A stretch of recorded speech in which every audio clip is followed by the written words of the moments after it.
welcome to SXTV News. I'm Caroline Dunmore. And I'm Scott Ampleford. This show is coming to you live and direct from the Media Centre at the University of Essex. And we'll be talking about what's going on campus and want to know what you think. You can tweet us at SXTV News. Last week saw the general election here on campus for a number of roles within the SU. Nominations closed a few weeks ago, and since then the candidates have been campaigning hard in the squares around campus. Congratulations to all those successfully elected and commiserations to those who missed out. Although the results have not yet officially been released, sources for SXTV News have been able to confirm a number of positions that were fought for and won by members of the Students' Union. George Johnson has been made Mature Students Officer. Our student trustees are Alex Giorgio, Michael Thorns and Edgar Sesyotskin. LGTB Officer is Jordan Cohen. Our Disabled Students Officer is Lexi Keegan. BME Officer is Olufemi Ajaya. Our Women's Officer is Laura Aziz. Equality and Diversity Officer is Beth Sarugi. Ethics and Environmental Officer, Sane Watson. Charity and Fundraising Officer, Emily McDonough. Campaigns Officer, Alex Giorgio. How do you feel about those results? You can tweet us at SXTV News with your thoughts. Saruja and Josh went down to the Square 3 to check out the campaigning for the elections.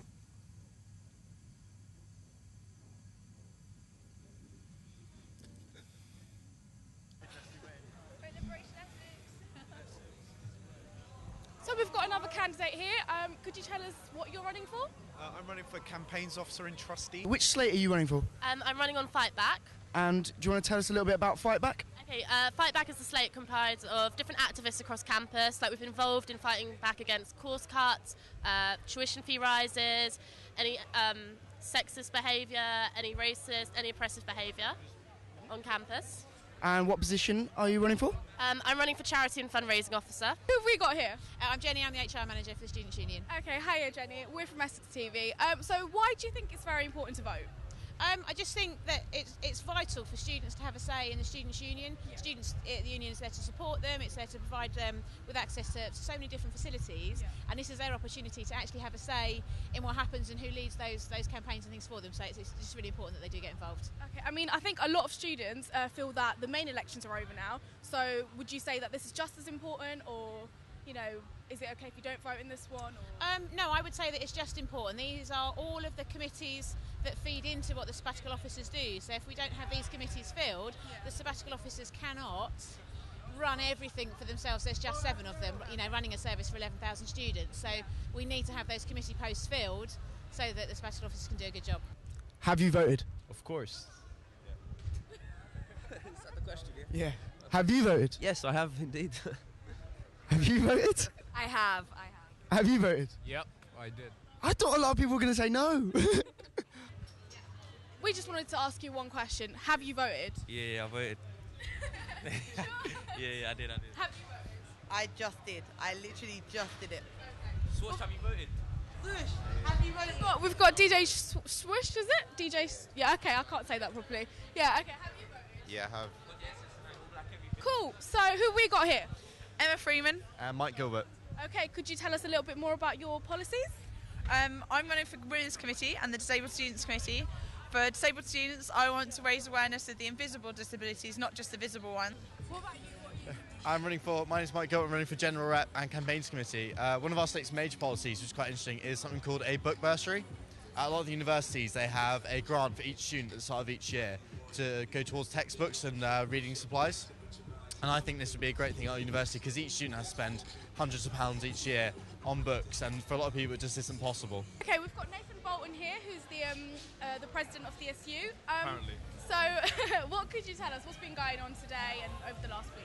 Well, like, obviously it's the general election, so this is the election of the part-time officers and general representatives of the Students' Union and the committee members. So they're the people who will be working alongside with the newly elected sabbatical officers from February over the next year to kind of shape policy, lead the Students' Union, lead the kind of campaigns that you've seen this year, whether it's demonstrations against Israeli ambassadors or fighting for students' rights in terms of education, etc. They're the people who are going to be doing that, like the new leaders of the union. Okay, do you think it's going well? Like, do you think loads of students have voted? Has the uni been successful in promoting it as much? Yeah, like the turnout will probably be about 1,000 by the end of the day, which is, I think that's a good number. Obviously, more people vote for the sabbatical officers because there's much more of a focus about people know who they are.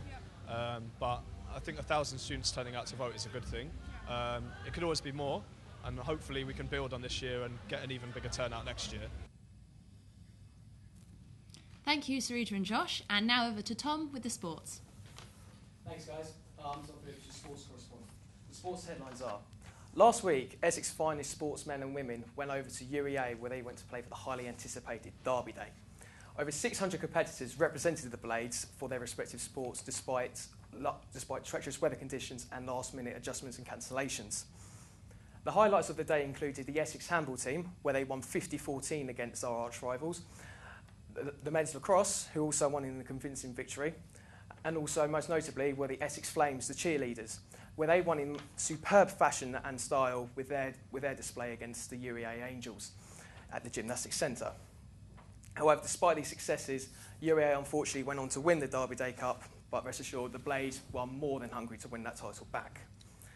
To Bucks now, and there is a mighty schedule of fixtures this week. In football, the men's first hope to keep their title dreams alive and reduce the lead against Hertfordshire, the leaders, by a point. They host struggling UCL. Meanwhile, the women's first hope to avoid relegation this season as they play the leaders, Brunel, in a crucial match for both teams. To rugby now, and men's firsts entertain the team above them, UCL. UCL are currently 4 points ahead of the men's firsts, and their game kicks off today at 2 o'clock. The women's rugby are preparing a relegation dogfight against second place LSC today at 2. Elsewhere, the men's lacrosse hope to finish on a high note this season. Already guaranteed second place, they hope to get 3 points against third place Imperial College today at 2. Well, that's the Bucks done for us today. But now we look on to another highly anticipated sporting event, which is Tour.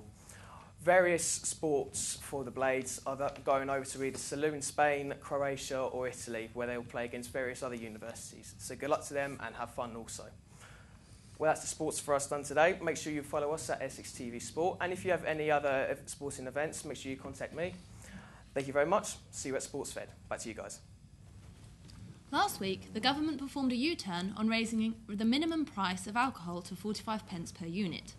The research had suggested that a 45p minimum price may reduce drinking by as much as 4.3%, possibly saving almost 2,000 lives within the decade. The rise in price would mean that one could not expect to buy a bottle of wine for less than £4.22 or a bottle of value spirit for less than £13.50. The government had argued that a minimum price per unit would mean that alcohol-related crimes would decrease and practices like pre-drinking would become less widespread. The Home Secretary, Theresa May, led a cabinet revolt against the suggested changes and has been successful as the plans now appear to have been shelved. Opponents of the movement, including London Mayor Boris Johnson, have argued that the move would be regressive and would only benefit alcohol retailers who would, most likely, profit from the raise. A government spokesperson says, "The consultation on the new measures closed on the 6th of February. We will listen to all the views and set out a response in due course." If the plans had gone through, then you on campus could have expected to see a significant rise in the price of drinks in the SU venues. Our estimates show that you could see a Jaeger bomb rise from around £2.50 to as much as £3.50, and a spirit and mixer to rise by similar margins. This week is Raising and Giving Week, or RAG Week, and Essex students have been getting involved in a number of exciting events on campus. Monday saw part of Square 3 transformed into a wacky races course where students and lecturers could dress up and challenge each other. Contestants raced in wheelbarrows, wheelchairs and on scooters, while some individuals roped themselves together and staggered around the course three-legged. One student commented, "Sometimes it's fun to remember that we're still young and to do just something childish and wacky. I went along after a test to help wind down. It's great fun." Tuesday's event was a well-kept secret, while tonight we'll see what's promised to be the biggest game of beer pong Essex has ever seen. So dress up and head down to Square 3 from 9 p.m. tonight before Sports Fed. Tomorrow, the RAG team are taking over the house leagues for what looks to be a truly epic treasure hunt. Friday is the most important day, however, because that's when you, the Essex students, get to find your own ways to raise money for a number of worthy causes.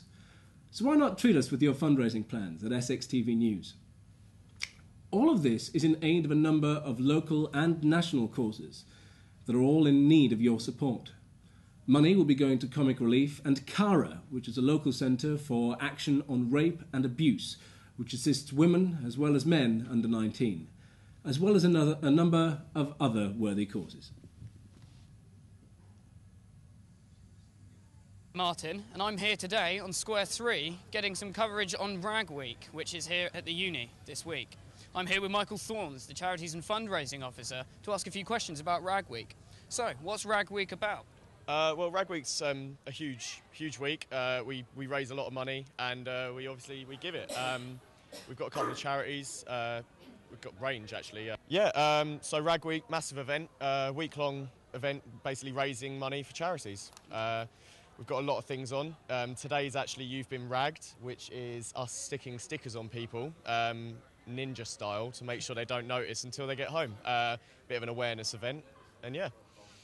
Indeed. What are some of the other events going on throughout the week then? How can everybody get involved with those? Oh yeah, so Wednesday, tomorrow evening, we've got a massive beer pong without the beer on the squares. So we're going to have hundreds of cups with prizes in, and you put some money in basically, and then you get to play beer pong.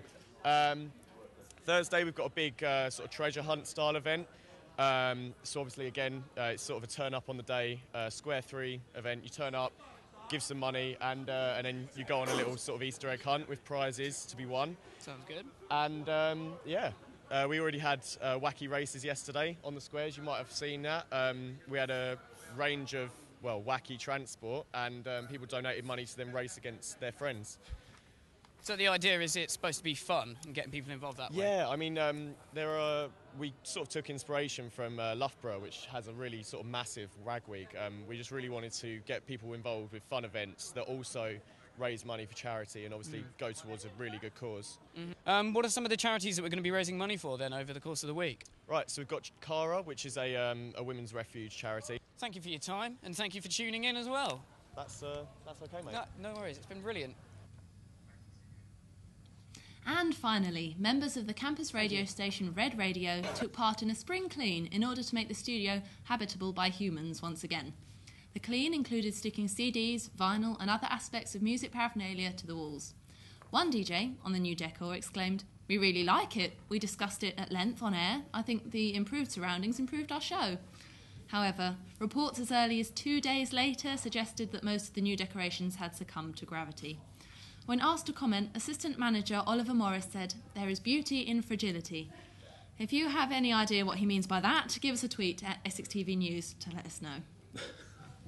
Today we're going to look at the Oscar-winning film Argo, in which Jack is going to talk to us about.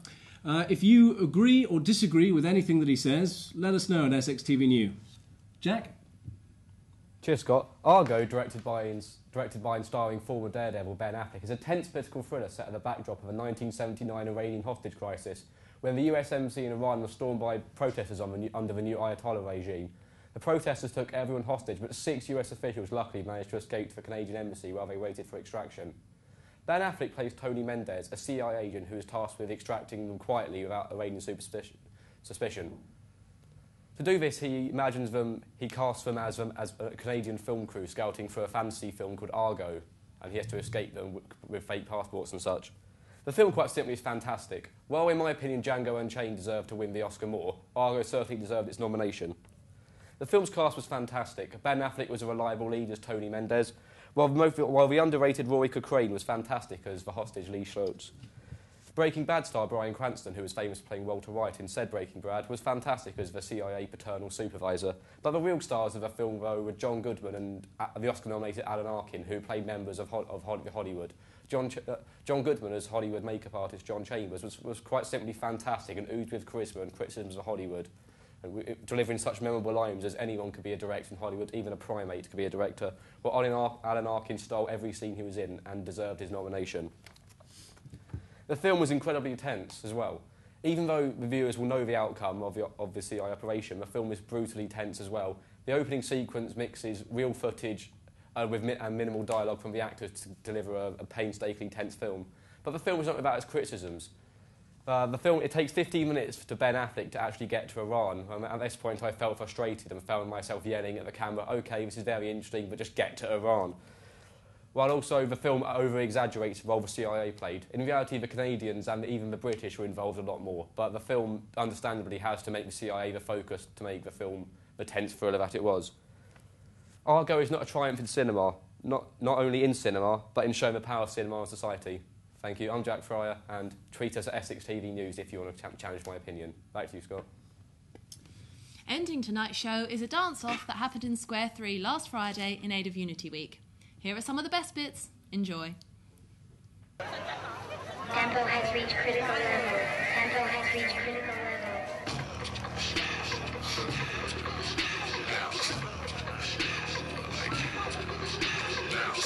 Come here, girl. Come here, girl. Come here, girl. Bounce.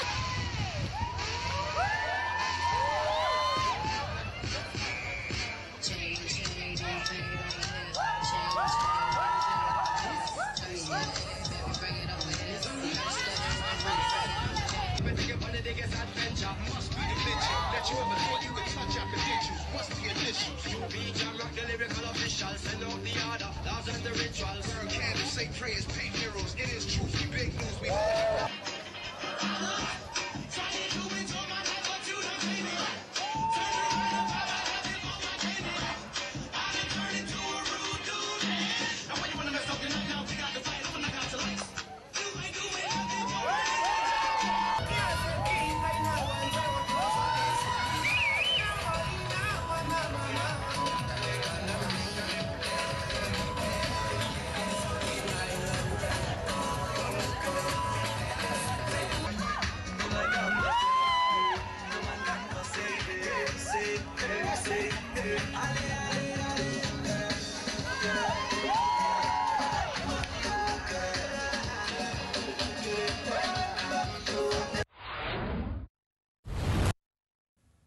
Well, there we are. Some hellish dancing there. Lovely dancing. I'm not entirely sure whether I could even match that. You know, you should see me down at the SU bar. It's a bit. It's scary. Scary. It is scary. Are you any better at dancing? No. No. No. Well, we hope you've enjoyed our show, the live today. So. Yeah, yeah, it was good. We've got, of course, thank you for watching SXTV News. And please do join us next time. Goodbye. Goodbye.